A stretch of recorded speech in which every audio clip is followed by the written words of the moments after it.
All right, everyone.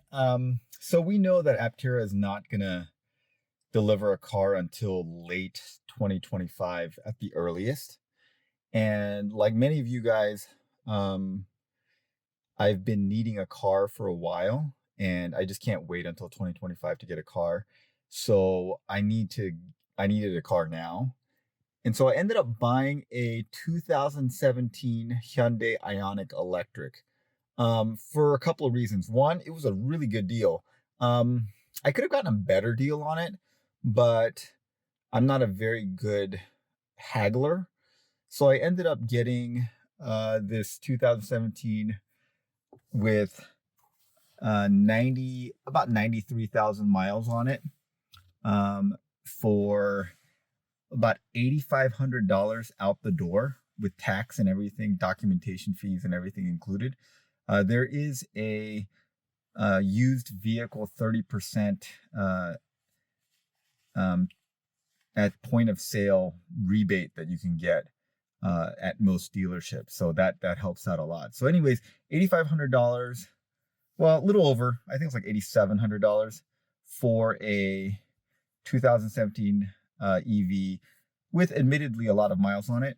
It was a little bit of a risk because I didn't know how good the battery was going to be, but so far it's been good. We'll talk about that. So just for context to know where I'm coming from, my first EV was a 2010 Nissan Leaf, and we leased that car because I knew that EV technology was going to change pretty rapidly. That one was a 24 kilowatt hour battery and had like a 73-mile range.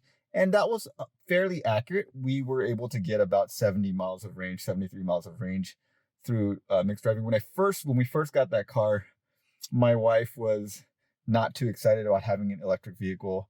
She was like, why don't we just get regular cars like regular people? But then after driving the EV for a few days, she really liked it because they're just quieter, they're smoother, they're peppier, they're more responsive. They're just a better car all around. So she really liked it and drove that car for 3 years on a lease. And when that lease was over, we leased another vehicle, the Fiat 500e, which was the same 24 kilowatt hour battery, but had like 87 miles of range. And that one was really cool. It's very, very tiny, but it looked cute. And my family loved it just because it was so cute. We actually fit a lot of things into that car. Actually was able to fit a cello and 3 people into that car at the same time, which is pretty impressive. But leased that car for 3 years, and then I bought a 2018 Honda Clarity plug-in hybrid, and that's been our car. And then so I got this car, and this is like the first sort of modern EV that we've had. It's the first one with DC fast charging. And I got this because it's a very efficient EV.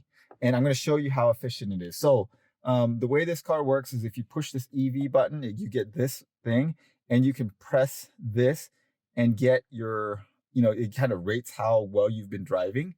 And then if you look at history, you can see on these trips what my efficiency's been. And now admittedly, I like to hypermile. I like to hypermile a car, and I drive it fairly gingerly. I don't accelerate fast.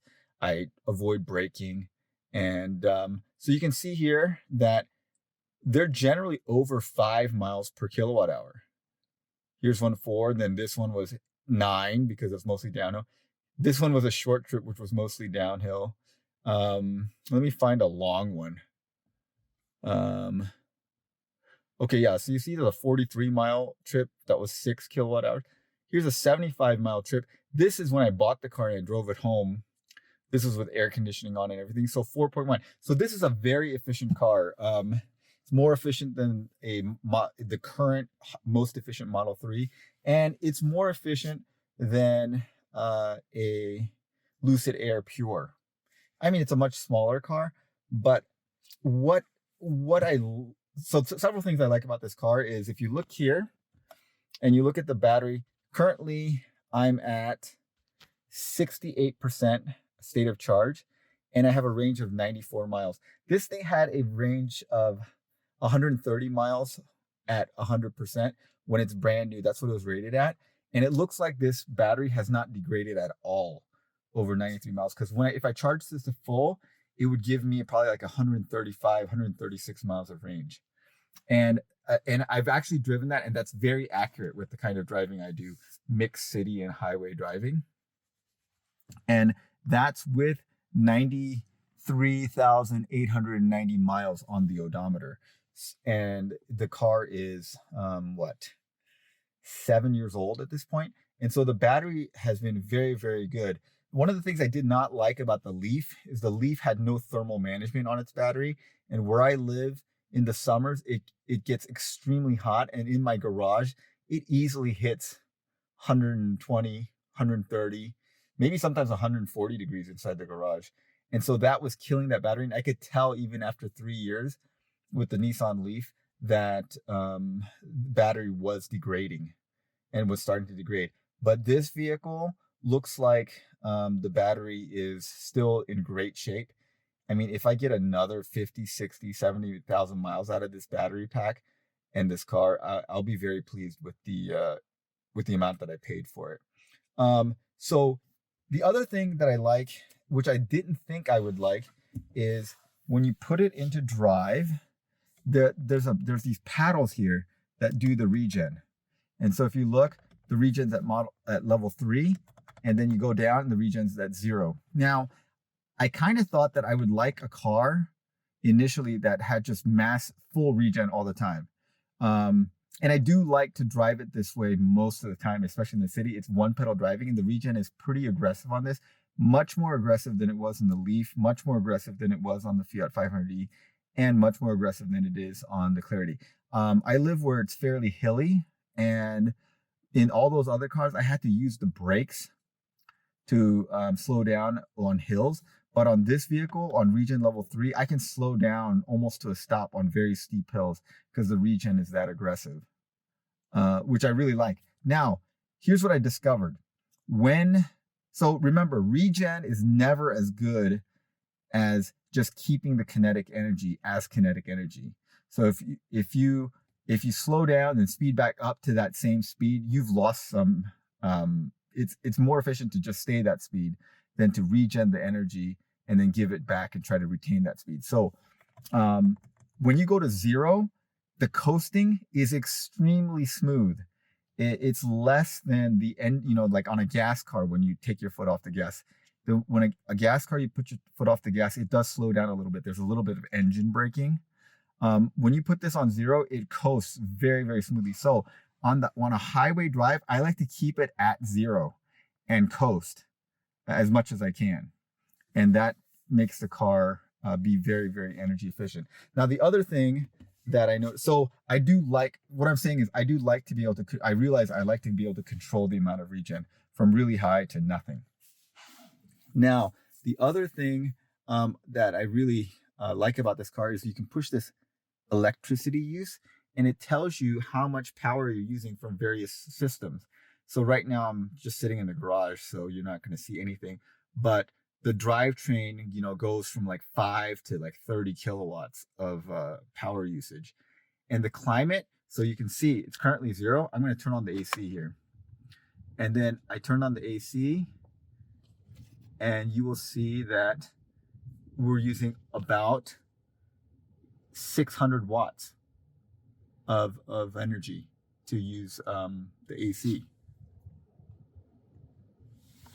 And then if I turn it off, you'll see it go to 0. And then right now, the systems, the electronics are using 220 watts. So just like the lights that I'm using and just running the console and the computer. Now, look at how much energy is used when I turn on the headlights. So I turn on the headlights, and that's using another 100 watts of power. So you see, like on a very efficient car, just turning on the headlights and getting another 100 watts of power is going to make a difference. So the more efficient your car is, the more these ancillary uses like climate control and the electronics is going to make a difference. So I think on the Aptera, what's going to be important is, because it's such an efficient car, it's going to be more important that the HVAC unit be very efficient, and that like the headlights are efficient, the computer running the center console is going to be efficient. So you want all these little things to be as efficient as possible, because that's going to affect a more efficient car more than like let's say I was had a Hummer EV, had a ridiculously huge battery and very inefficient. These things are relatively smaller proportions of the electricity use of that vehicle, so it's not as important. Overall, I've been really happy with this car, so I kind of recommend it. A used um, Hyundai Ioniq EV. You can get them for probably a better deal than I got. Um, and the battery seems to be very good, and it's a super efficient car. I really enjoyed driving it, and I think this will hold me over. I mean, I'm gonna need another car in another year or two, because my kids are growing up and they're gonna need cars and things like that. So we're gonna have to, give out these cars, and I'm gonna need another car. So I'm gonna buy the Aptera as soon as it comes out. But if you want another EV that's very efficient, I think this is a great choice. All right, thanks for watching, guys. Let me know what you guys think. Have you bought other cars while you're waiting for the Aptera? Um, are you still gonna buy Aptera when it comes out, or have they kind of missed the boat with you because you just couldn't wait any longer? Let me know in the comments below. I bought this because I couldn't wait any longer, but I'm gonna need another car in a year or two, so Aptera still is in the cards for me. All right, thanks for watching. Have a great day, guys.